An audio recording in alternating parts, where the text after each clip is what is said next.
donje skunde. Yes. Ma keto Kenya kumanade wechego mag somo mwalimu. Aparo ni mondo piny odhi mbele. Pinje miwinjo nosedhi mbele mang'eny. Iyudo ni education e gima lich magiketo mbele. To Kenya kane wayudo independence, apani gima ne waketo mbele ne education. To kaka saa medo dhi, kaka standard mar education dok piny. Kendo ng'eny education ni emomiyo ne wariwore, ne onge gimoro ni tribalism. Kech diere wacha inyalo wuok tidhi Kabianga. Ng'athi moro bende nena ni koa Homa Bay odhi Shimo la Tewa to kata Mangu high school. To tinde mano onge.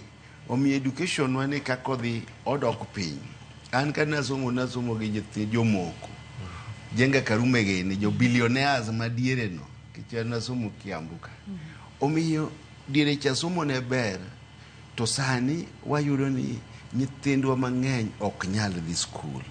To nitie gimomiyo ok nyal dhi school. Kane wang'iyo budget mar education mwawacho over 636 billion.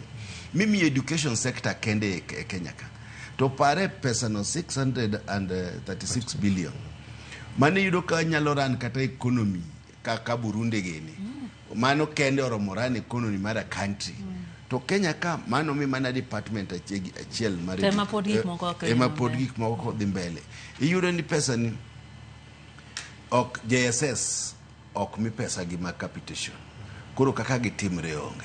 Infrastructure pesa gi ok gik ne jo school mag